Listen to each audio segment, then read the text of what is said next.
salaamaaleykum sama mbokk yi salaamaaleykum sama gars yi maa ngi leen di nuyu yéen ñëpp salaam connecté wu leen ngeen partagé vidéo bi salaam.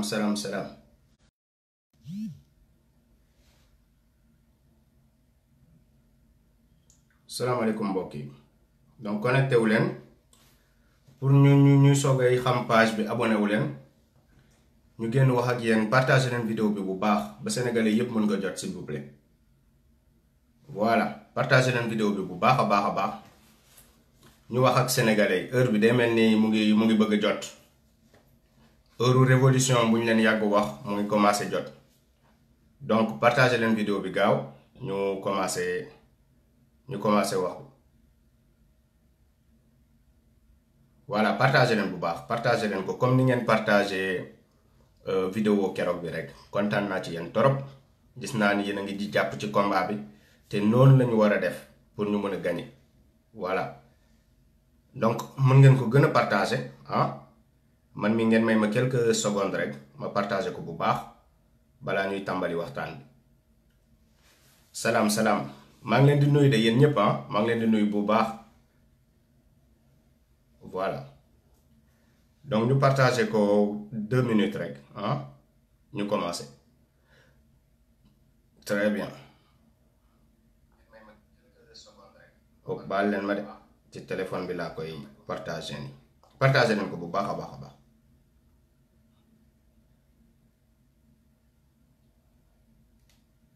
heure baa ngi commencé jot comme ni ma ko waxee sànq heure révolution bi commencé na jot désolé Elias. Donc, je ferai d'autres vidéos où je parlerai en français. Parce que là, il faut sensibiliser les Sénégalais par rapport à ce qui se passe. Donc, je vais m'adresser à mon peuple en Wolof. Donc, sama gars yi partagez leen vidéo bi ñu wax Wolof gars yi mën a dégg vidéo bi mën a xam lu ñuy wax voilà.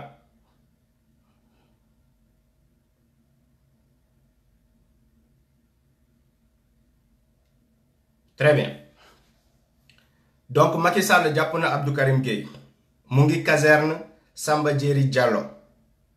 Macky Sall jàpp na Abdou Karim Gueye voilà jàpp na Abdou Karim Gueye waa dikk jëlsi nañ ko lu tax léegi ma wax leen ko partagé leen ba sénégalais yépp mën a jot vidéo bi voilà dëmb tëj na kilifa gu mag ci diine bi kilifa gu mag koo xam ne ñu bari ñépp a ko respecté Macky Sall jàpp na ko convoqué ko police léegi ma dugg ci dans le vif du sujet pour expliquer leen lan moo tax ñu jàpp suñu frère bi Abdou Karim Gueye donc yóbbu nañ ko caserne Samba Diéry Diallo information sûre voilà donc partagé leen bu baax a baax sénégalais yi ñëw ñu waxtaan heure révolution bi dafa commencé jot heure révolution bi dafa jot partagé leen vidéo bi ngeen abonné wu ci page bu ma dem ñu censuré ko état bi dafa jël ay informaticiens pour ñuy censurer sama ay page am naa ay page yoo xam ne xaw ma ñaata doomu aadama ñoo ci nekk page bu ma dem ñu censuré ko ñëw leen fi ngeen abonné wu ci page bi nii page bu bees boo xamante ni créé naa ko parce que dañ ma censuré fépp fu ma dem ñu censuré ma pour ma bañ a wax ñu ñuy xeexal duñu ay nit Macky Sall du nit ñu mu àndal duñu ay nit ay traître lañ ay jaam lañ donc partagé leen vidéo bi sénégalais yi dégg ko jàpp na Abdou Karim Gueye te loolu warul continuer te incha allahu rabbi duñ fi wax benn kaddu bu amul yar incha allah duñu saaga dinañ wax ak moom ci convenablement voilà ci ni mu waree incha allah partagé leen vidéo bi bu baax. ñu wax ak Macky Sall tuuti donc ma alerté peuple sénégalais bi yépp nii suñu frère Abdou Karim Gueye jàppaat nañ ko mu ngi caserne Samba Diéry Diallo voilà donc fu ma dem ñu censuré ma fa moo tax ma ñëw ci page bu bees bi abonné wu leen yéen ñiy soogee gis page bi kay foofu bi nii bu bees la boo xam ne dama ko créé parce que page yële yépp dañ ma fay censuré du ma fa mën a wax moo tax ma ñëw ci page bi ni bu bees bëreegul nit mais da ngeen fay abonné di partager vidéo yi ñëpp dinañ ñu fekk si incha allah fu ñu bloqué rek ñu génnee leen feneen parce que ñun askan bi xeexal askan bi moo ñu tax a jóg. waaw reewande taxuñu jóg bëri jot taxuñu jóg c'est parce que dafa am war a am ñuy xeexal Sénégal ñun taxawaay boobu lañ taxawee te kenn mënuñu noppiloo foo leen ñu censurer foo leen bloqué suñu page ñu génnee leen feneen gars yi partagé leen ko parce que page bi ñu bëri xamuñu ko waaye boo leen ko partagé rek ñëpp dinañ ñëw te ku ñëw rek abonné wul ci page bi nga soogay nekk ci mbir mi voilà donc sama gars yi waaw fait vite ok donc li ma doon wax mooy Abdou Karim Gueye jàpp nañ ko yóbbu nañ ko mu ngi ci caserne Samba Diéry Diallo tey ci fajar la ko waa dik jël si tey bu ma nekkoon Sénégal du ma fanaan sama kër après sama vidéo bi ngeen partagé démb plus de 2800 ngeen ko plus de 2800 personnes partagé nañ vidéo bi bu ma nekkoon Sénégal dik jël si woon na ma dik jël si woon na ma bu ma nekkoon Sénégal parce que vidéo boobu effet bu mu def ak nu mu leen méttee ak nit ñi moo woo ndax vidéo boobu dafa bëri mënoo leen xam fu mu toll mais on assume ñun dañuy assumer lépp lu ñu def te duñ ci dellu ginnaaw benn yoon parce que peuple bi moo ñu yónni nous sommes des soldats du peuple bi fu mu jooyee rek ñu génn défendre le peuple parce que le peuple a besoin d'être défendu voilà donc Abdou Karim Gueye il fait partie de ces défenseurs du peuple Macky Sall lu mu yaakaar mooy ñun activistes yi solidaire ñu yaa ngi nax sa bopp benn activiste boo jàpp rek man dinaa génn te dinaa bokk ci ñoo xamante ni dinañ ko naqarlu te Sénégal yépp dinañ ko dégg parce que xam ngeen ni suñu mbokk yi dinañ ko partagé bu ñu gisee kanam gi rek jëmm ji rek dinañ ko partagé parce que xam nañu taxawaay bu ñu taxawee ci xeex bi donc ñun loolu mooy suñu taxawaay gën nañ ko partagé Sénégalais yi dégg ko ma wax leen wan leen vidéo bu tax ñu jàpp Abdou Karim Gueye nee naa leen bu ma nekkoon Sénégal tey sama vidéo boo leen xoolee ci page bii nii Kayz Fof bi ngeen 3000 personnes partagé ko vidéo boobu bu ma nekkoon Sénégal tey jàppoon nañ ma maa ngi woon dikk vidéo boobu lu mu leen méttee ak nuñ ma siy woo bu ma nekkoon Sénégal jàppoon nañ ma yóbbu ma dikk nekk France fii nii rek a tax jàppuñu ma Abdou Karim Gueye jàpp nañ ko ci vidéo bu mu def démb ci guddi xaar leen ma woon leen vidéo bi xam naa yéen ñu si bëri gisoo leen ko vidéo bi YouTube bi la nekkoon mais jël si naa ko YouTube pour won leen ko xaar leen léegi ma won leen ko al ma téléphone gars yi gën leen partager vidéo bi parce que page bu bees la mënuñu ko bloquer waaye sama mbokk yi yëpp nekkuñu fi sama Abdi Jàmm yi nekkuñu fi ñu may soutenir nekkaguñu fi donc ku ñëw rek abonné wul ci page bi waaw ngeen partager pour ñëpp xam ne page bi ñëpp mun ci abonné wu ci lu gaaw a gaaw ma won leen vidéo Abdou Karim Gueye bi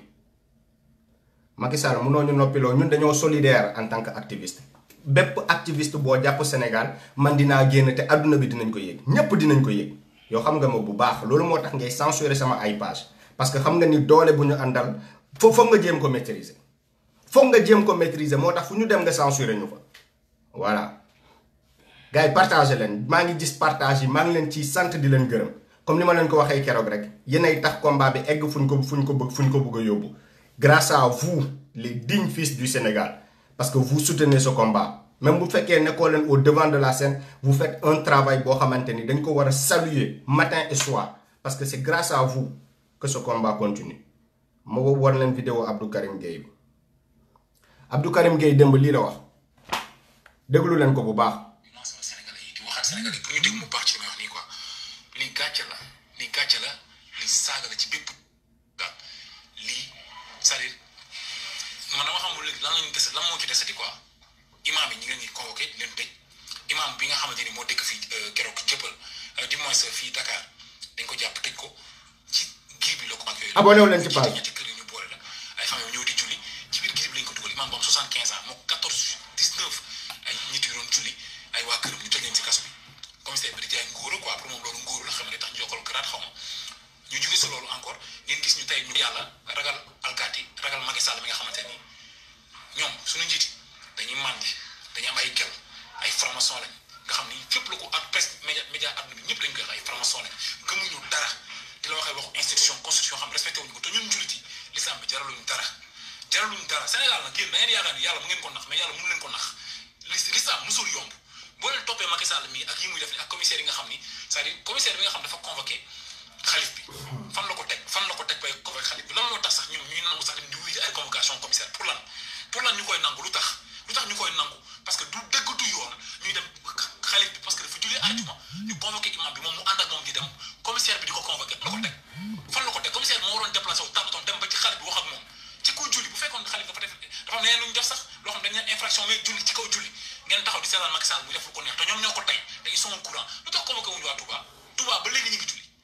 Touba ba affaire confinement ba léegi Touba ñu ngi julli tëbaluñu benn fan man dama respecté man dama naw murit yi quoi murit yi neexul ba neexul na mais tarixa yi nekk Sénégal yëpp murit yi ñoo ci ëpp fulla parce que mbooloo bi ànd ak xalif la woon a ñeseen bu ñu demoon dajji commissariat bi génnee commissaire bi simi tubayam dóor ko bu baax wan leen yéen constitution seen yooyu nga xam ni teguñu ko fenn seen yooyu seen police yooyu ñuy wax naan police beeg gendarmerie beeg institution beeg ay suuf si suufu drapeau beeg ay ordre ay kenn xam yooyu affaire franc-maçon la dara du ci dëkk léegi loolu soo leen sàgganee ba loolu ëpp doole nag suñu diine l'islam bi nga xamante nekk na fi depuis 1400 ans Seydina Mohamed gënal ñu lépp keroog bi ma demee police Rëbës dañ doon wàccee seen drapeau yi ñu koy wàcce bu ñuy noot yow da ngay dox bu ñuy woote julli ngay dem sa yoon ñuy wàcce drapeau ñu ne kenn du nooy na ñëpp taxaw kenn du ñu jàpp ma di policier bi taxaw di wax ci làmmiñu boppam ne drapeau bi moo ñu gënal suñu ndey ak suñu baay gis ngeen drapeau bi ñu yëkkati di ko wàcce moo leen gënal moo ñu gënal suñu ndey ak suñu baay yéen da ngeen sàggan ba ñuy jël diine bi di ko ñàkkal fayda di ko def fam te loolu fii bu fekk benn imam taxaw di wax naan day waaraate bu fi kenn waaraate kat taxaw di wax naan day waar kenn kii que ce soit bu fi kenn taxaw di wax ku fi laa ku dul murit yi waroo fay wax dara wane seen dëgg wane seen gëm wane lu leen respecté wax dëgg yàlla man j'ai très mal quoi te dëgg neexu léegi nag ñun càggan gi ñu sàggan ñun xalif Kaolack waa Kaolack ñoo ko def dañu warul mbooloo boobu noonu Sénégal daal ay tapet lañu Sénégal yi gëmuñu dara man maa ko wax man am naa lu ma metti trop nag parce que yenn seetaan yi c'est trop te man mënu ma concevoir imaginer leen mu am ba léegi biir palais am na ay imam yoo xam ñi ngi biir palais am fa ay bureau ay association des éléments ay kenn xamul ne ñoom ñooy taxawal diine bi ci dëkk bi quoi ñu nekk fi Macky Sall dem fi Charlie Hebdo ñu caricature fi Serigne Touba ñu def fi lu nekk Macky Sall encore léegi ñuy tere ñi julli doole fi ay góor jigéen def fi lu nekk ay voilà ministère du genre la du genre mooy tout ce qui est góor jigéen homosexuel ministère da nga fay fekk ministère boo xam dafa am du genre lépp luy gérer wàllu góor jigéen am na fii Sénégal ñun ngeen sax Macky Sall ngeen bàyyi ko mu def lu ko neex quoi te Macky Sall mooy kan ba war a mën a ne day convoqué suñu imam yi leen tëj ci kaso bi commissaire yi nga xam ne duñu nitu dara tekkiwuñ dara di jéem a grade bu mag di convoqué ay imam leen tëj ba pare waa loolu na ñeseen ñoom waa Kaolack yi am doye du gu toll ni ñoom dem di wuy ji ay commissaire boo xamante ni tekkiwul dara du dara ci kanamu xalif yi nga xam ñooy teewal suñu nitu yàlla yi jàpp di convoqué suñu nitu yàlla yi Sénégal daal man j'ai honte dama rus dama am gàcc ci mim réew lii kenn xam ko ragal ñeme yàlla ragal gendarmerie ragal police ragal Macky Sall nga ay franc-maçon lañ nga xam ne Jeune Afrique fii la wax dégg ko ñu wax ko ne Macky Sall franc-maçon la léegi ay franc-maçon ñoo ñuy teree julli ci juma convoqué suñu xalif yi policier yi jàppal di tëj ci def yi kenn jàpp ay imam leen tëj ci kaso bi dëkk bi ñëpp di seetaan quoi man barki alxuraan j'ai très mal et li ma wax ngeen baal ma quoi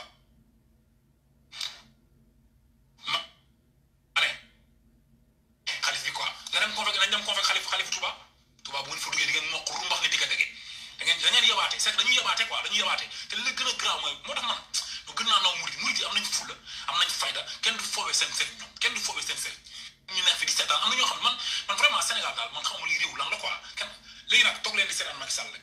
toog leen di ko seetaan rek muy def lu ko neex ku ko neex mu jàpp ku ko neex mu léegi nag jullikat yi mu tëj leen ci kaso bi dooleel góor jigéen ñi ñàkkal fayda seen lépp ñàkkal fayda bëgg jël institution constitution France bu ko imposé si kaw diine alxuraan bi naan ay drapeau bi gën suñu ndey suñu baay bëgg jël remplacer Seydina Mohamed drapeau bi bëgg remplacer institution yi ak suñu diine bi man Sénégalais yi bari ngeen caaxaan trop jug leen ngeen dem ñu julli ci ñu jaamu yàlla balaa koor gi di jeex ñu mën a jégalu yàlla mu jégal ñu suñu bàkkaar yi xalif Léona Niassène bi wane na bunt bi ibbi na bunt bi leer na amatul kenn koy taxaw àjjuma bii di ñëw maa ngi ñaan na ñëpp génn ñu dem julli ci en masse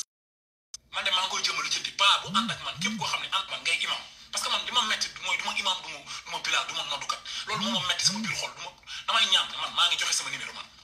képp koo xamante ni pare nga nekk pour jiite pour julli man ma yóbbu la bërëb boo xam dañ fay daje julli bërëb bi ñu war a daje julli aajuma bari na ñu daje fa ñun ñëpp ñu julli tout en respectant les mesures 77 810 17 45 sama numéro ku moo ci woo boo ñëwee ñu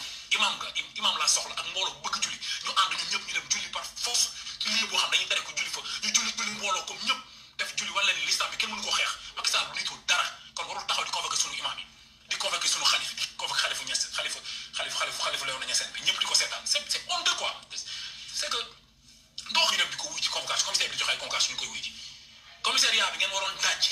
commissariat Kaolack ngeen waroon toj dajji ko taal ko waroon toppee sax doo xam sax lan ngay wax quoi ma ne man maa ko vendredi prochain incha allah rabbi ku ci mën taxaw na nga taxaw ñu ànd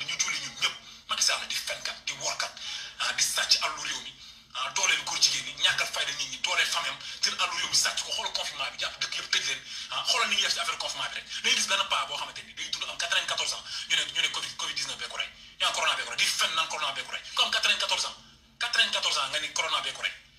te li ci te dañuy yàq der dañuy jéem a yokk effectif de ku dee ñu ne corona bee la rey te yàq der mënul weesu mag bu dund am 94 ans ñu war ko sang jullee ko denc ko duñ ko def parce que dañ ba pare bëgg ñu teree julli encore non ma ne képp ku bëgg julli àjjuma nag ma woo ñu xool fu ñuy daje imam yi ñëpp maa ngi woo toute la jeunesse sénégalaise ñu forcer julli par force ñun population bi police bi mënuñu sax 10%. laa ilaha illallah wa ashhadu anna muhammadan rasulullah ko gëm Seydina Muhammad sallallahu alayhi wa sallam gëm ni julli mooy dëgg ñu lay teree julli la ngeen di ragal yéen baal leen ma ak quoi sama xol moo fees jeex quoi maa ngi jégalu. voilà nee naa leen démb discours bu ñu def bu ma nekkoon Sénégal dig jël si woon na ma vidéo bu ngeen partagé noonu ba sénégalais yëpp jot ko bu ma nekkoon Sénégal démb waa dig jël si nañ ma lii mooy jaay doole dëgg dinaa leen tegal suñu kilifa ñaseen bi nga xamante ni démb moom la ñu jàpp moom tamit moom la ñu convoqué police ñaseen yi maa ngi leen di ñaan ngeen partagé vidéo bi bu baax taalibe yëpp famille religieuse yëpp tarixaay yëpp maa ngi leen di ñaan ngeen partagé vidéo bi parce que xeex bii nii mu ngi soogay tàmbali nag ak Macky Sall fii moo nekkoon terminus ak Macky Sall yegg nañ terminus ak Macky Sall ma woon ne léegi vidéo kilifa bi kilifa bu âgé bu mag à ce point nan nga koy jàppee di ko convoquer police loolu manque de respect weesu ko te chaque jour mu génn di def promotion nouvel ordre mondial ngeen koy dégg léegi nag lépp leer na xaar leen ma woon leen vidéo kilifa gi ngeen gis. léegi ma woon leen ko. xaar leen baal leen ma quelques secondes ma woon leen vidéo bi gën leen partager vidéo bi dama bëgg sénégalais yëpp jot ko. sama page bu ñu ko bloqué wul sénégalais yi dañ fay bëri moo tax fu ma dem ñu bloqué ma yéen ñii yëpp soogay ñëw abonné wu leen ci page bi ngeen may ñu doole ci xeex bi ngeen gën a partagé vidéo yi xaar leen ma woon leen vidéo kilifa gi lii mënut a continuer Macky Sall lii mënut a continuer yaa ngi yegg terminus ak peuple bi nag man danga may waaj a jël si maa ngi lay xaar jël sil sénégalais yëpp yuy xeexal Sénégal parce que loolu mooy si jikko xaaral ma woon la vidéo bi ma woon leen vidéo bi léegi xaar leen ma woon leen vidéo bi Macky Sall mënul jeexal guerrier yi nekk Sénégal di leen jàpp tëj Guy Marius Sagna jàpp tëj Abdou Karim Gueye jàpp tëj ku jóg Babacar Diop jàpp tëj ku génn mu jàpp la tëj ku génn wax dëgg mu jàpp la tëj da ngay nekk sa biir néeg def vidéo ñu jàpp la tëj xanaa amatuñu liberté d'expression Sénégal nit amatul droit wax ñun dictature dañoo war a tëj suñu gémmiñ loolu kenn mësuñu ko imposer Wade defu ko Diouf defu ko Senghor defu ko Macky Sall moo ko bëgg a def ngeen koy bàyyi muy continuer ngeen koy may yoon tegal leen nan ngay mënee jàpp kilifa doomu jàmbur yi mag à ce point nga koy toroxal di ko convoquer police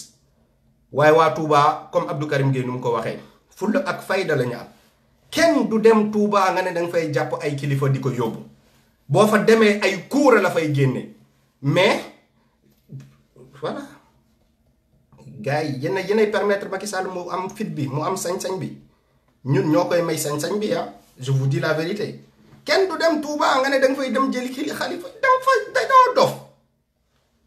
xaar leen ma woon leen vidéo bi baal leen ma rek vidéo bi fu ma ko publier dafa xaw a sori ma woon leen ko léegi voilà mu ngi nii xool leen lii sama gars yi abonné wu leen bu baax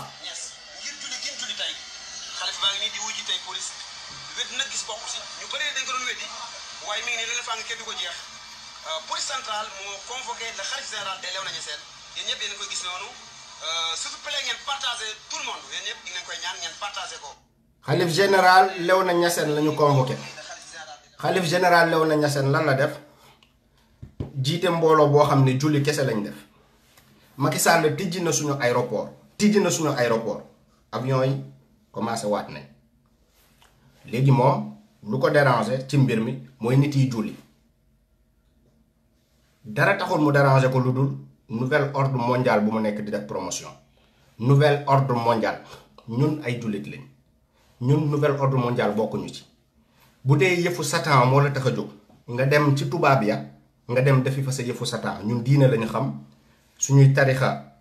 dañ fi yàgg nekkal la stabilité yàgg nekkal la paix et la cohésion sociale. Nouvel ordre mondial ça s'attaque forcément aux religions. Ça veut dire nouvel ordre mondial lu muy njëkk attaqué mooy religion yi parce que religion yi foog nga wàññi leen doole parce que pouvoir bu religion yi am Sénégal moo leen déranger parce que tey kilifa diina bu génn joxe benn ndigal sénégalais yépp topp ci moo tax affaire bi déranger leen tey Touba ordre bu fa jógee taalibe yépp jëfe ko tey Ñaseen ordre bu fa jógee ñëpp jëfe ko Tiwaawan ordre bu fa jógee ñëpp jëfe ko léegi moo tax tey ñu jàpp musulman yi xañ leen julli vendredi di tijji aéroport kilifa gaa ngi nii ñu jàpp ko pour ñu ko gisul ma tegalaat leen vidéo révolution jot na police moom imam Mohamed Ibrahim Niass ngir julli gi ñu julli tey xalif baa ngi nii di wuy ji tey police wedd nag gis bokku si ñu bëree dañ ko doon weddi waaye mi ngi ne leen faa ngi kenn du ko jeex police centrale moo convoqué le khalife général des Léona Niassène yéen ñëpp yéen koy gis noonu partagé tout le monde yéen ñëpp voilà léegi gars yi joxe nañ moo door nee nañ vendredi prochain ma tegal leen boobu tamit ngeen gis léegi nee nañ vendredi prochain dañuy julli te déglu leen ba bàyyi nettali xaar leen ma woon leen vidéo bi gars yi partagé leen ngeen abonné wu ci page bi fu ma dem dañ ma fay censurer parce que xam nañ ni mbooloo bi fu mu commencé dajaloo rek dañ ñuy bëgg a censurer pour ñu bañ a wax lii page bu bees la moo tax ma daw sama page yépp yu ma am doomu aadama yu bari xam ma fa ma daw créer beneen page bu bees foo xamante ni bloqué wu ñu ma fa ma compter ci seen ay partage pour sénégalais yi ñëw rejoindre ñu dëgg message bi voilà donc ma tegal leen vidéo bu gars yi joxe comme mot d'ordre ngeen dégg ko baat yaa ngi jóg de baat yaa ngi jóg bu baax a baax baat yaa ngi jóg gars yi nelawuñu gars yi tooguñu de waaye yambar gi nga jàpp ni sénégalais yi dañ koy yambar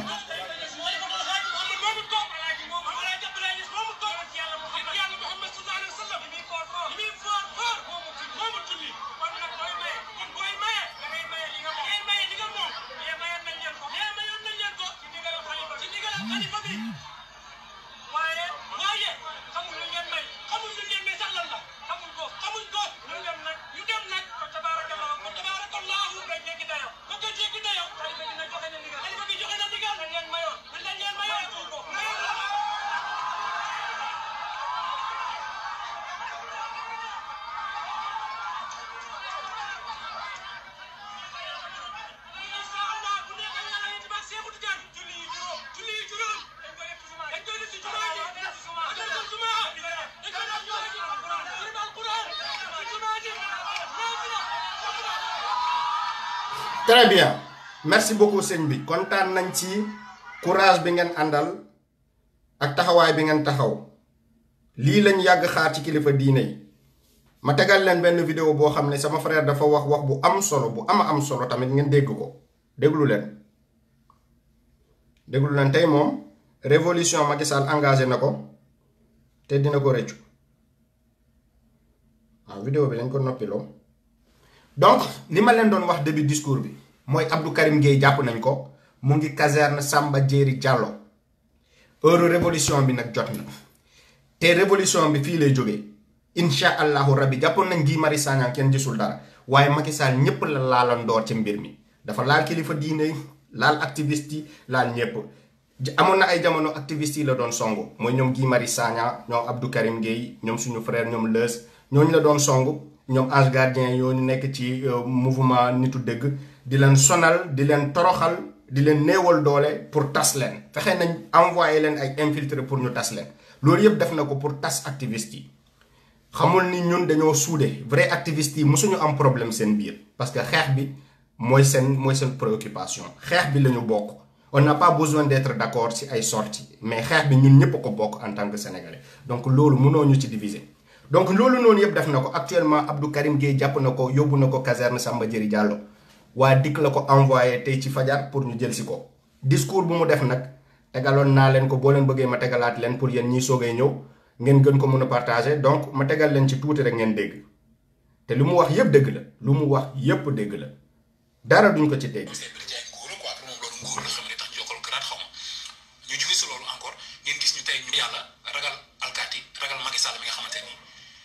ñoom suñu njiiti dañuy màndi dañuy am ay kel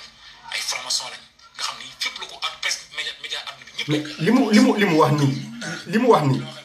li mu wax nii nouvel ordre mondial dem leen ci page bii nii KS Fof bi abonné wu leen ci ngeen xool publication yu ma ci def tubaab mu ngi génn di wax ni Macky Sall pour satisfaire maître mi moo ko dugal ci nouvel ordre mondial boobu noonu pour satisfaire tubaab ba moom tubaab moo koy wax de xam ngeen ñun bu ñu génnee wax ngeen ne dañuy sos dañuy fen ci page bi xool leen publication bu ma def tubaab moo génn di naan Macky Sall nouvel ordre mondial bu muy wax yépp ça n'a rien à voir ak coronavirus nouvel ordre mondial beneen mbir la coronavirus beneen mbir la lan moo tax muy jël nouvel ordre mondial di ko takkaloo ak coronavirus bi c'est que ils ont un plan ils ont un projet satanique boo xamante ni mooy à partir de coronavirus à partir de crise coronavirus recoloniser waat monde bi redéployer waat seen force redéployer seen énergie yépp pour contrôler waat adduna bi loolu moo nekk di daw actuellement te ñu bëri xamuñu ko ngeen ñu si bëri nañ dégluwaat suñu frère. xam respecté wuñ ko te ñun jullit yi lislaam bi jaraluñ dara Sénégal nag yéen da ngeen yaakaar ni yàlla mu ngeen ko nax mais yàlla mun leen ko nax lislaam musul yomb boo leen toppee Macky Sall mi ak yi muy def ni ak commissaire yi nga xam ni c'est-à-dire commissaire bi nga xam dafa convoqué xalif bi fan la ko teg bay convoqué xalif bi lan moo tax sax ñoom ñuy nangu sax dem di wuyu ay convocation commissaire pour lan ñu koy nangul. mais Abdou Karim taalibe yi la yéen nan ngeen mën a nekkee taalibe yéen ki nga xamante ni moo leen gënal Macky Sall téeméeri junni yoon moom moo ñu fi ëppal njëriñ Macky Sall téeméeri junni yoon ngeen bàyyi ay ñu naan dañ koy convoqué police kilifa bu am âge bii nii nan ngeen ko seetaanee taalibe yi nan ngeen seetaanee ñuy jàpp ay nit di dugg ci biir këru jàmbur yi di leen dóor ça veut dire dérive yi mu ngi bëgg a ëpp Sénégal dañuy dugg biiru këru doomu aadama yi di leen fa dóor di jëli ay kilifa yu Léona Niassène di ko convoqué police Macky Sall Aliou Sall fii la sàcc 6000 milliards est-ce que gis ngeen ñu convoqué ko Aliou Sall kenn convoqué wu ko muy jàpp seen sëriñ bu ëpp njëriñ foofu sàcc yu mel ni Aliou Sall ñu setal ko ba mu mel ni eau de javel lañ ko fóote Aliou Sall fii la sàcc 6000 milliards kenn convoqué wu ko dañ ko entendre dañ ko entendre ça veut dire dañ la woo nga wax ñu lan moo tax gars yi comprendre ñu lan moo xew entendre mu génn fa ne leen je suis soulagé amul ça veut dire man génn naa dikk set na di convoqué sàcc 6000 milliards moom ak magom Macky Sall ñu sàcc ñu 6000 milliards 6000 milliards de francs CFA ñu sàcc ko doomu aadama yu amul dara te ñu ngi nii ci ay torox ñu ngi nii ci situation bu metti ñuy dajale 1000 milliards te Aliou Sall kese 6000 milliards la sàcc tey 6000 milliards yooyu nga génne woon ci 1000 milliards jarutoon ñu dem leb banque mondiale ak ay FMI amoon nañ xaalis bi waaye lépp a ngi ci compte bancaire Aliou Sall jënd na waa koñ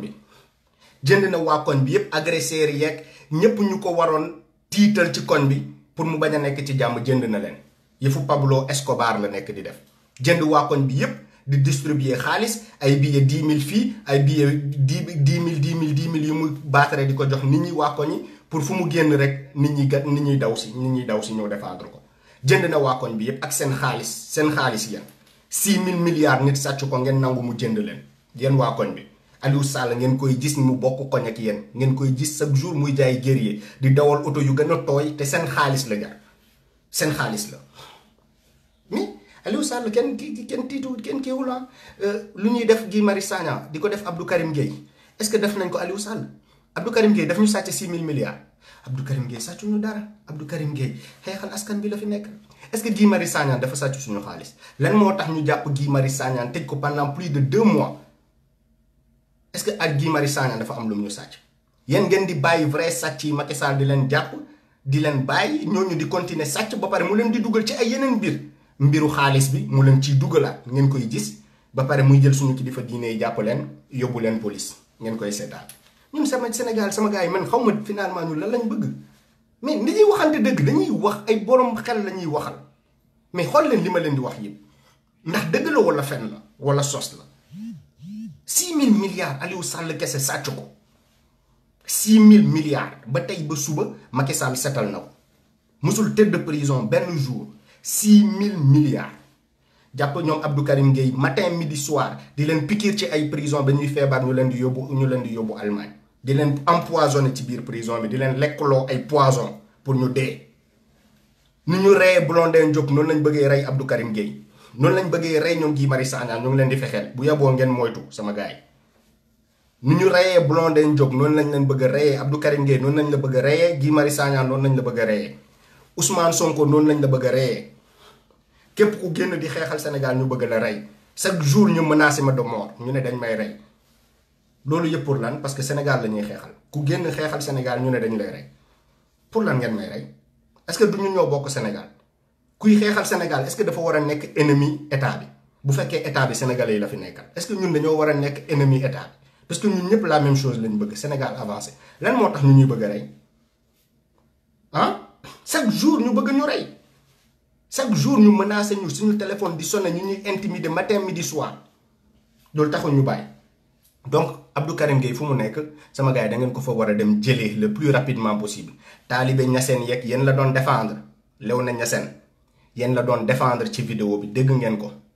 li dal kilifa bi moo ko metti moo tax ñu jàpp ko yóbbu ko dikk bu ñu jàppee kilifa bi defoo leen réaction heure réaction nag jot na ngeen tax ngeen booloo jubali ji caserne Samba Diéry Diallo ngeen génnee Abdou Karim Gueye toj prison bi ngeen génnee ko yóbbu ko toj cellule bu ñu ko jàpp ngeen jël ko yóbbu ko ñun ñooy peuple Sénégal Macky Sall du peuple benn nit la boo xam ne dañ ko confier le pouvoir ñun ñooy le peuple ñun ñooy 14 millions de Sénégal Macky Sall moom kese mënul nekk 14 millions ñun ñooy 14 millions yi lan moo tax ñun ñuy seetaan benn doomu aadama di noot 14 millions de personnes benn doomu aadama kese dëkk di ñu sàcc matin midi soir di ñu kàcc matin midi soir mu def ci le contraire depuis 2012 ba léegi peuple bi patient rek mu sàcc élection yi ñépp xam ko peuple bi patient rek ñu koy xool tey di xeex suñu diine bi di ibbi aéroport yi démb gis ngeen lu xew nit yu feebar yu nekk ay yeneen dëkk voisin yi ñu ngi leen di jël ci ay avion ay jet privé di leen indi ci suñu hôpitaux Sénégal yi ñun suñu ay frères ñu ngi bloqué Maroc ñu ngi ñaan depuis xaw ma ñaata mois Macky Sall jël si leen ñu bàyyi ñooñu noonu foofu ñu jël ay malades yu nekk ci yeneen dëkk di leen indi si suñu hôpitaux yi Macky Sall lan la defati génnee nit yi yépp nekk hôpital bi parce que doomam dafa feebar pour ñu mën a consulter doomam génnee ñëpp malades yi nekk ci hôpital yépp génnee leen pour benn doomam bu ñu war a faj loolu yépp gis ngeen ko ñun lu nekk ñu publier leen ko lu nekk ñu won leen ko lu nekk ñu wax leen ko mais au final foog prise de conscience bi nag mu traduire ci ay actions concrètes ça veut dire ci ay action la ñu war a gisee prise de conscience bi am na mais pas ci ay wax di clash di saaga non dañoo war a agir parce que ñun ñooy million doomu aadama yi lan moo tax duñu agir lii dafa metti Abdou Karim Gueye arrêté nañ ko mu ngi caserne Samba Diéry Diallo waa DIC ñoo ko jël si maa ngi wax ak ay proches ñu ma confirmer l'information balaa may def direct bi du ñu génn di def direct bi nag ci loo xam ne wóoruñu Abdou Karim Gueye mu ngi caserne Samba Diéry Diallo à cause de discours am bu démb bi moo tax ñu jël si ko Macky Sall def na ko yaakaar ni bu ko defee du siw ñun nag fu ñu génn wax information mu siw tu n'as pas de chance parce que malheureusement pour toi les Sénégalais nous connaissent et savent pourquoi on se bat donc ñun mënoo ñu réduire au silence comme ça donc sama gars yi ñu ngi jël waa Maroc ndeysaan nit yu nekk Maroc suñu frères yi ñu ngi leen di masaw nit yu bloqué wu ci frontières yi ñu ngi leen di masaw bu baax metti na trop ñu ngi gis ñuy jël ay malades yu am coronavirus di leen jëlee yeneen dëkk yi di leen indi Sénégal malades yu am coronavirus laa leen wax ñun suñu frères yi nekk ci Maroc ak foofu noonu ak kenn amu ci coronavirus ñu ngi jël ay malades yu am coronavirus di leen indi si suñu hôpitaux di leen faj yéen ñu leen di bàyyi yéen ñu leen di bàyyi xam ngeen lii gàcceel la lii dafa metti donc affaire baa ngi nii donc waa Niassène yi ak taalibe yépp ñu ngi leen di ñaan ñu booloo situation bi lañu war a défendre diine ñu bàyyi suñu partisan lépp fu ñu bokk ñu teg ko de côté ñu xam ne diine bi moo nekk en question diine bi lañ bëgg a néewal doole tijaan nga ñëw murit nga ñëw Niassène nga ñëw xaadar nga ñëw lépp ñu boole ñu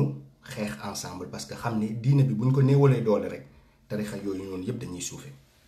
waaw diine boobu buñ ko réussir wàññi doole rek tarixa yi bépp tarixa bu nekk Sénégal dootoo amati benn pouvoir donc lu ñu leen di wax mooy l'occasion nous a réunis lan mooy l'occasion nous a réunis mooy fu ñu toll tey mbooloo moom mooy exigence bi mbooloo nekk benn mooy exigence bu ñu bëggee gagner parce que nouvel ordre mondial bi Macky Sall mu ngi koy activer Sénégal chaque jour mu activer ko Sénégal ngeen gis chaque jour buy wax discours mu wax ko dem na France 24 wax ko dem feneen ci télé tubaab yi wax ko ñëw discours bu muy coronavirus bi mu ne moom dafa war a dugal Sénégalais yëpp mu ngi ñaan Sénégalais yëpp pour ñu dugg dégg ngeen ko sosuma vidéo bi bu ma ko naree wuddee yàgg mais sinon ma tegaloon leen vidéo bi ngeen gis fu mu waxee ni moom mu ngi ñaan ñëpp pour ñu duggandoo ci nouvel ordre mondial.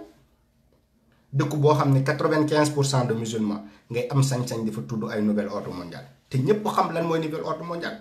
dëkk boo xam ne dañoo am les chrétiens les plus disciplinés de l'Afrique amay les chrétiens les plus disciplinés de l'Afrique ou dans le monde même je peux dire les plus disciplinés dans le monde yu nekk en harmonie ak musulmans yi respecté wante toléré wante les erreurs yoo xam ne parfois day am mais c'est pas possible moo tax ma ne leen yéen chrétiens yéen musulmans yéen tarixa yépp ñëw leen ñu bokk doole parce que nouvel ordre mondial bi chrétien bàyyi ko de seen diine gi bàyyi ko du musulman kese moom la nouvel ordre mondial menacé religion la nouvel ordre mondial menacé moo tax yow chrétien da nga war a ñëw yow musulman da nga war a ñëw ñëpp dañoo war a ñëw ñu xeex ensemble ñu nekk benn pour ñu taxawal suñu diine. maa ngi leen di woo suñu monseigneur yeeg maa ngi leen di woo prêtre yépp yu nekk Sénégal yu nekk ci cathédrale yi ñu nekk fépp ñu ngi leen di woo ngeen ñëw ànd ci xeex bi ak ñun imam yi yépp xalif général yi yépp këru diine yi mag kilifa diine yépp ñu ngi leen di woo yéen tamit ngeen ñëw pour une fois ñu am un Sénégal boo xamante ni peuple bi yépp dañoo nekk benn xeex l'injustice voilà ñun ñi nekk diaspora tamit ñu ñëw bokk ci xeex parce que képp ku fi dee actuellement nee nañ ay tomb lañ lay jëndal wala ñu incinérer la mooy ñu taal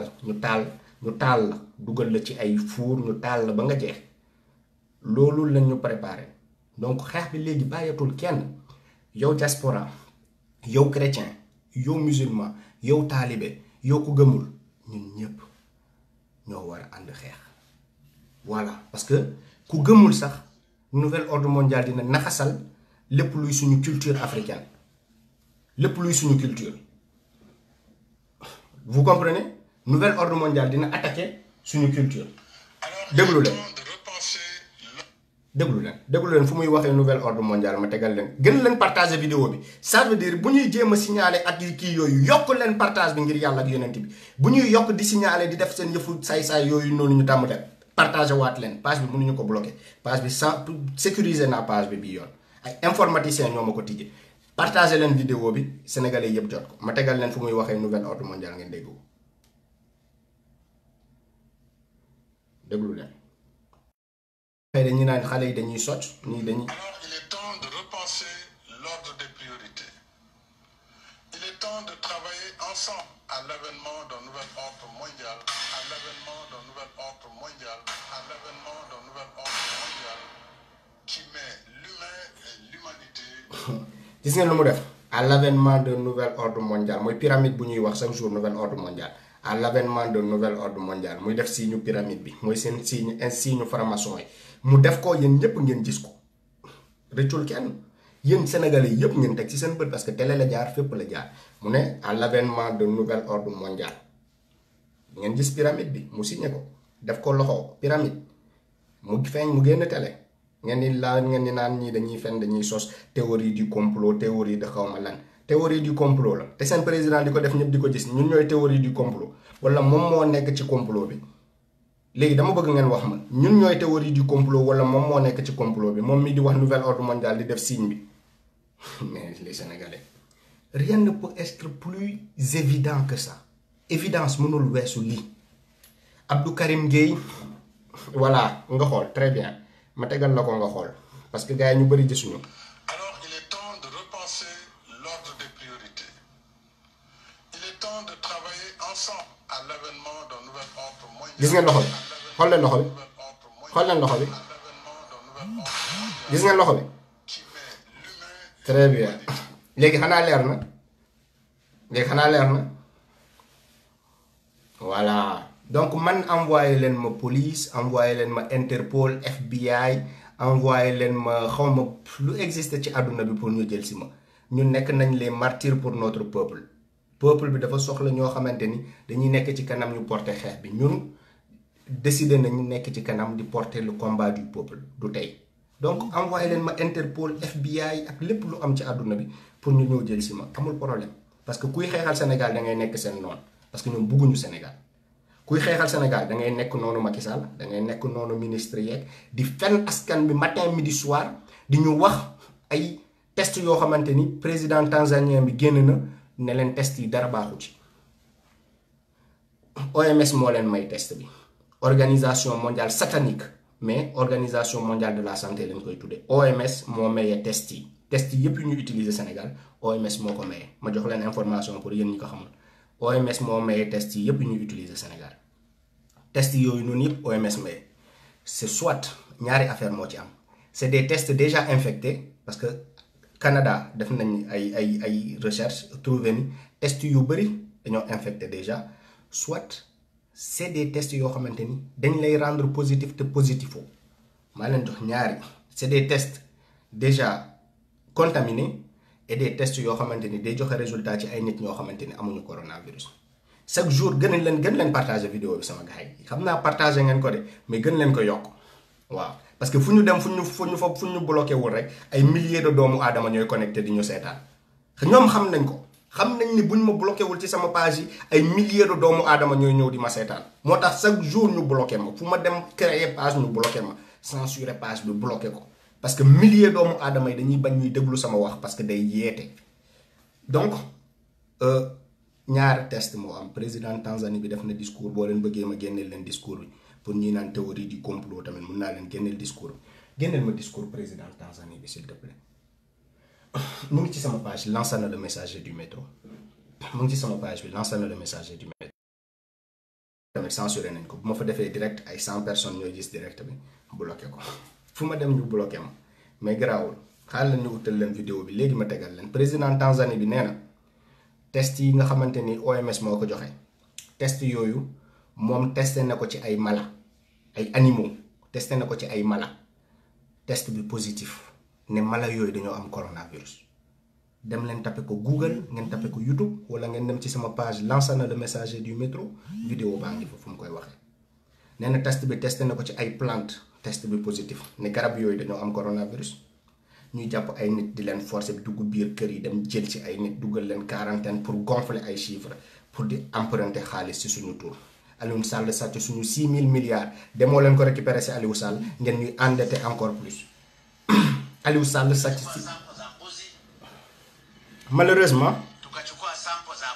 voilà ci tanzanien la ko waxee mais bind yaa ngi fa dem leen Lansana le messager du métro dem bu publier naa ko à 20h53 boo leen demee ci sama page mooy page bu ñu censuré noonu bu ma daw créé bi boo leen demee foofu Lansana le messager du métro di ngeen fa gis président tanzanien bi traduire nañ ko ak ay bind français fu muy waxee ni daf ko testé ci ay animaux affaire bi positif instant yi ñu ngi génn BBC France 24 di diaboliser président tanzanien boobu dinaan il a pris les pires décisions coronavirus bi bu mu commencé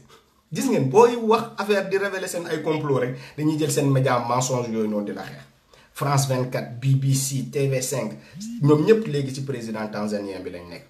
léegi ma yokkal leen benn affaire parce que tey nekk nañ ci page boo xamante ni nit ñaa ngi fi ñu wax nit ñi dégg Covid organique bi xam ngeen kan moo ko validé Sénégal mooy njaay chloroquine mooy njaay boobu nekk ak Bill Gates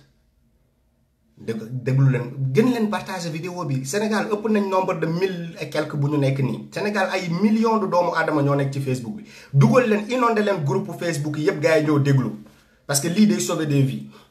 gis ngeen Covid organique bi xam ngeen kan moo ko validé Sénégal mooy njaay chloroquine mooy njaay boobu ngeen di gis ci photo bi ak Bill Gates mooy kooku nekk ak Bill Gates njaay boobu moom moo validé Covid organique bi Sénégal moom moo ne waaw Covid organique bi baax na léegi njaay boobu ak Bill Gates nii la ñu mel Covid organique bi boo leen ko naan di décédé képp ku koy naan ci yéen dina décédé moom signé na arrêt de mort depuis jour bu mu naan Covid organique boobu njaay moo nekk ci biir te Covid organique bi génn nañ wax leen ni jabaru président temps bi Madagascar bi moom 11 jours avant ñuy découvrir Covid organique OMS organisation mondiale de la santé daf ko jox prix daf ko primé ci ay vaccination yu mu def Madagascar OMS moo ko primé 11 jours avant ñuy découvrir Covid organique fan yii yëpp ñuy génn di leen won ay vidéo Bill Gates ak moom di leen won ñëpp di génn ci internet bi di ñu saaga parce que boo amee trop d'avance sur les gens soit dañ lay jàppee dof wala ñu jàppee la fenkat avance sur les gens soit dañ lay jàppee dof wala ñu jàppee la fenkat léegi ñëpp a ngi génn panafricain yi bandakan yi ay Afrique Média léegi ñëpp a ngi koy confirmer parce que ñooñu noonu dañuy déglu ci suñu ay page les activistes africains mu am plus de 200 000 doomu aadama yu ñu fay seetaan foofu noonu ñooñu dañuy suivre page bi bu ñu génnee ñoom ñii yëpp dañoo ne woon saa waay li ngeen di wax ni garaaw na de bu fekkee juum ngeen di ngeen yàq seen crédibilité ñu ne leen garaawul bu fekkee juum nañ sax dinañ ne nit yi moytu leen ñooñu noonu yëpp ñu ngi dellu si di naan nit ñi Covid organique bi na ko nit yi moytu dem leen Afrique Média page Facebook bi Afrique Média ngeen suivre débat yi ñëpp a ngi leen naan finalement moytu leen Covid organique bi donc artémisia baax na képp ku bëgg mën a baxal artémisia nga naan ko baxalal nga naan ko artémisia plante bu baax la loolu du Madagascar moo créé plante bi plante yàllaa koy créé artémisia am na Sénégal jël leen seen artémisia ngeen baxal ko naan ko Covid organique bu njaay chloroquine bi accepté ni validé boo leen koy naan di décédé boo leen koy naan ngeen di décédé bu ko kenn laal nañ ko jox seen na ko Macky Sall jox doomam jox ko ay frère am ñoom Aliou Sall ñooñu sàcc suñu 6 000 milliards bu ñu décédé wul après ñun ñu testé ko na ko njëkk jox ñoom Aliou Sall ñu gis ni muy def ci ñoom ñu xool képp ku koy naan ci ñoom day dee yéen peuple bi lañ ko bëgg a jox ñoo rey leen ngeen jàpp ni ay nit a ñu jiit ay nit a nekk à la tête de nos pays ay franc-maçon criminel reykatu nit naanukatu deret ñooñu ñoo nekk di ñu gouverner ñooñu dañuy naan deretu humain le sang humain dañ koy naan comme ndox ñoom ñoo nekk franc-maçon dañuy naan deretu doomu aadama comme nit dañ koy def ci bool naan ko pour mu gën a dëgëral seen xol moo duñu am benn yërmande ci seen askan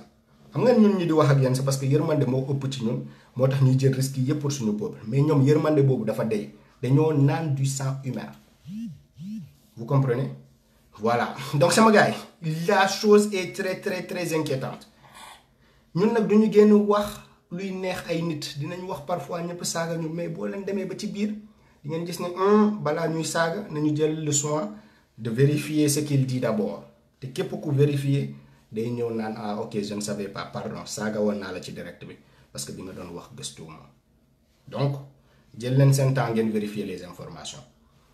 ministre de la santé na bàyyi di fen askan bi di gonfler les chiffres à quelques jours Macky Sall état d'urgence bi yokk na ko 3 fois première fois bu mu ko yokk mooy bu mu créé ndaje boobu xawaare boobu noonu pale mu ne daa bëgg état d'urgence activé xawma article fàtte na article 11 xawma article 12 activé ko mais boobu warutoon dépasser 7 jours je crois si ma mémoire est bonne premier bu mu activé état d'urgence warutoon dépasser 7 jours bu mu dépasser 7 jours dafa dem assemblée nationale mu jël assemblée yu ko neex ci assemblée nationale pour ñu valider ko mu reconduire état d'urgence pour 1 mois mooy deuxième fois mu reconduire ko 7 jours yi bu mu jeexee mu reconduire ko 1 mois léegi troisième fois bi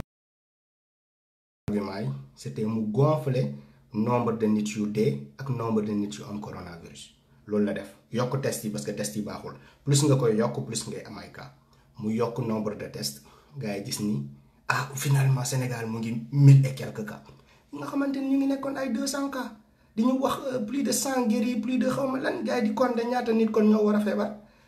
au bout de quelques jours rek mu quadrupler les résultats Sénégal 1000 morts 10 morts 1000 cas 10 morts waaw 13 morts 1200 cas vous jouez avec le cerveau des gens donc pour mu léegi bu ko defee bu nee 10 15 13 morts xam ngeen kenn du ko ne état d'urgence bi kon arrêté ko nan cas yaa ngi yokk état d'urgence bi moom lu normal la parce que cas yaa ngi yokk nit yaa ngi dee donc foog état d'urgence bi continue exactement il vous a eu foofu la leen jaar ñëw imposer waa dictature ba 1 mois encore ça veut dire ñun dañuy dund ak dictature ba mois de juin vous comprenez mois de juin bu kii mu reyaat ay faux nit yu dee parce que da ngay dee Sénégal képp ko dee actuellement coronavirus moo la rey dialyse nit yu bëri yaa ngi dee chaque jour à cause de problème dialyse Sénégal mais képp ku dee ci dialyse tey dañuy déclarer ni da nga am coronavirus képp ku dee palu ñu ne da nga am coronavirus képp ku dee beneen feebar ñu ne da nga am coronavirus ñu yokk seen chiffre di ko yokk léegi am na ay obligation pandémique lu tudd pandemic bond may ñaan ñuy gëstu ñu dem xool ko pandemic bond la tudd Banque mondiale moo ko mettre en place dañuy spéculer ci ay pandémie pour ñii di am xaalis ñii di kii ñu koy def ala ju ko yóbbu bourse et tout ça ay nit di gagné xaalis quoi pandémie bu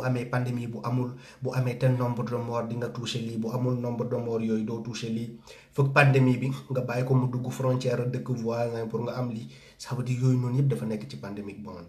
mun ngeen ko taper pandemic bonds mun naa leen ko woon Google bu leen neexee pandemic bond boobu dem leen gëstu ko Macky Sall pandemic bond boobu la bëgg a touché mais foog 2000 personnes ñu dee ci dëkk pour nga touché ko te faut que la maladie pénètre dans des frontières voisines mooy maladie bi foog mu dugg ci frontière Gambie am na parce que Gambie wax nañu am na coronavirus donc Sénégal pandémique bond boobu mu ngi ciy liggéey parce que foog maladie bi nga sentir ci sa dëkk mu contaminer sa pays voisin Gambie déclaré na Guinée-Bissau déclaré na donc foofu noonu Sénégal mu ngi yegg ci affaire yi mais foog 2000 personnes de nu muy fexe ba déclaré 2000 morts yi instant loolu lay wut parce que ay milliards yu dul jeex la yoo xam ne Banque mondiale moo la koy jox comprendre ngeen voilà léegi wax bu muy wax ak Pape bi nii parce que Pape bi dafa war a activer le pacte éducatif mondial le 14 bu naan dinaa kii ak Pape bi dafa njëkk woo Macron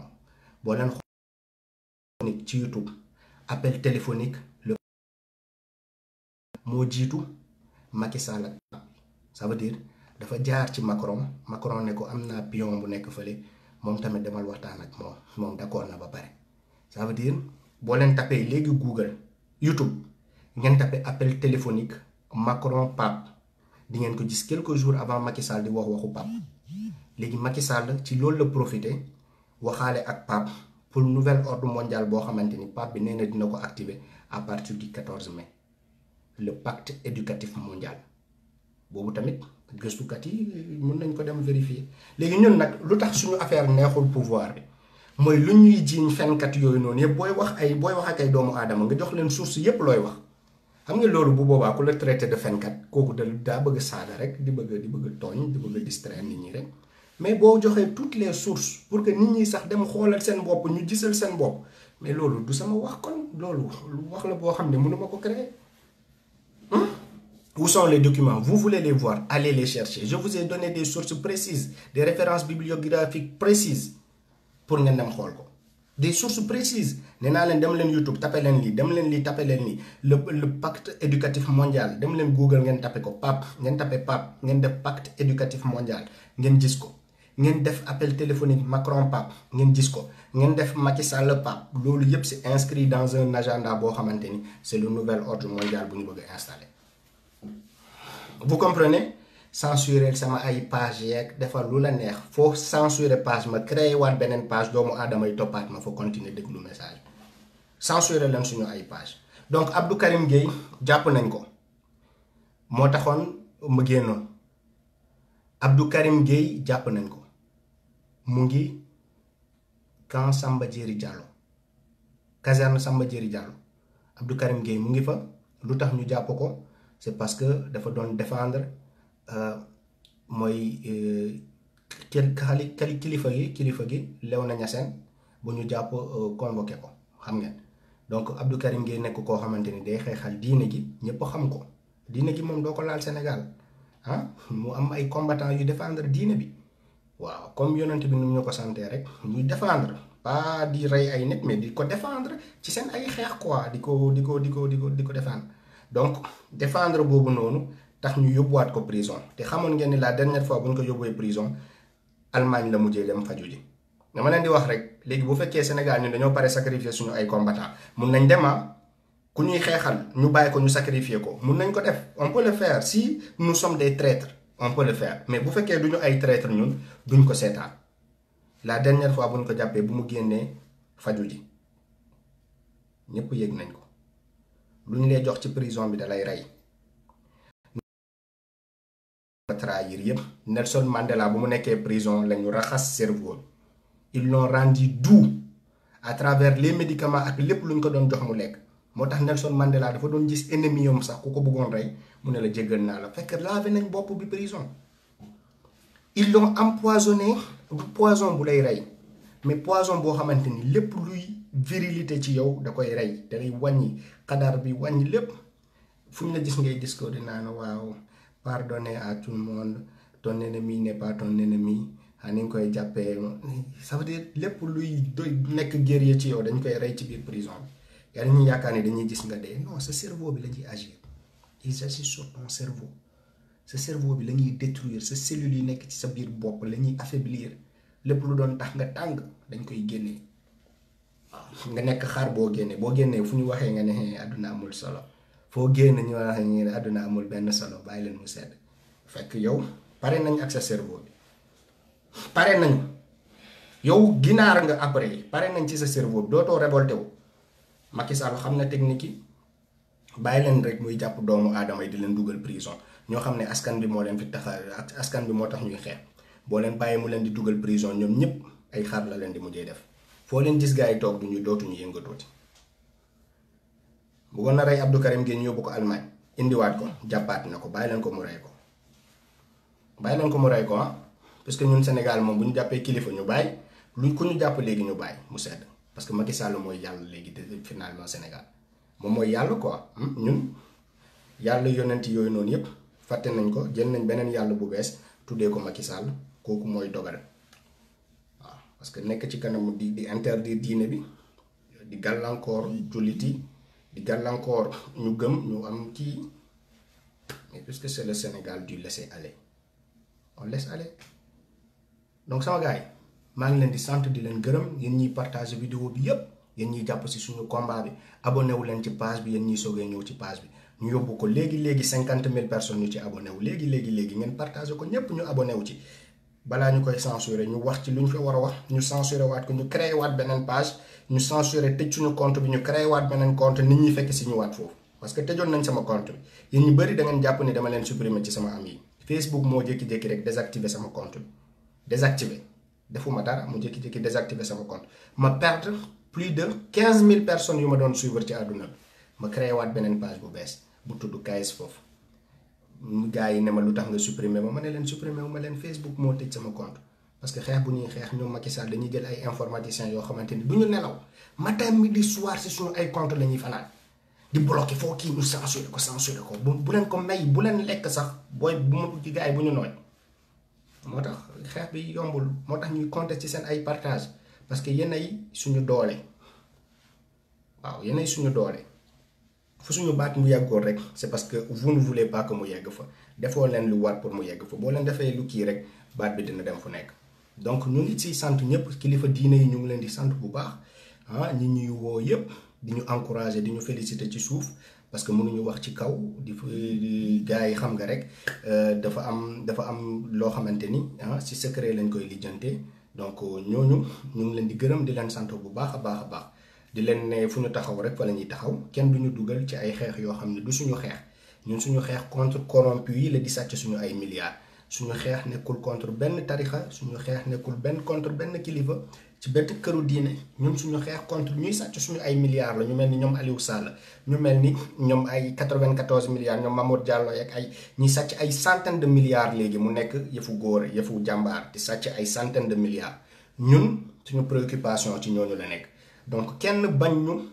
créer confusion entre ñun ak yéen parce que ñun ñoo bokk xeex tey ñu bëri yu ñu doon wax yéen ñi si bëri gëmoo leen ko woon waaye tey lépp c'est une occasion pour ñu nekk benn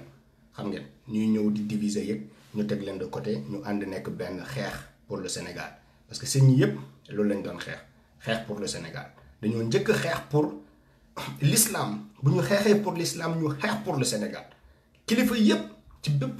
kilifa diine bépp tarixa bu mun ci doon dañoo njëkk a xeex pour diine bi après ñu ñëw xeex pour le Sénégal ñun ñi loolu lañu war a def dañoo war a xeex pour diine bi xeex pour le Sénégal donc actuellement xeex bi xeex pour diine la xeex en même temps pour le Sénégal contre le satanisme voilà donc loolu mooy le mot de la fin vraiment di leen remercier kontaan ci yéen bu baax a baax seen frère la Lansana laa tudd nag pour ñu ko xamul mais sénégalais KS Fof bi lañ xam pour la plupart ñu nekk ci xeex gu metti pour Afrique pour Sénégal pour que doomu aadama der bu ñuul bi nit yi mun ko respecter mun ko jox lu mu yellool quoi loolu mooy suñu xeex en résumé. donc ñu ngi leen ci sant bu baax di leen gërëm di leen ñaanal yàlla defal leen sutura yàlla mu jël leen ci feebar bi parce que feebar bi moom am na mais chiffre yu ñuy gonfler yooyu noonu rek yooyu mooy dul ay chiffres yu baax parce que chiffres yi dañ koy créer mais feebar bi moom am na parce que France laa nekk te xam naa ne mu fi rey ay nit France donc ngeen jël seen précaution balaa suñu discours bi ñeneen di ko traduire loo xamante ni suba ñu bëri buñ ci contaminé dañuy naan ñun ñoo tax parce que ñoom di ñu diaboliser rek moo leen tax a jóg ñun waxuñu feebar bi amul mais chiffre yi ñuy annoncé moo nekkul chiffre yu vérifié et vérifiable moom lañ doon wax voilà donc ñu leen nuyu di leen sant di leen jox daje prochainement incha allah à bientôt merci à tous vive le Sénégal vive notre religion et vive la dignité vive le combat vive le courage incha allah nous vaincrons merci à tous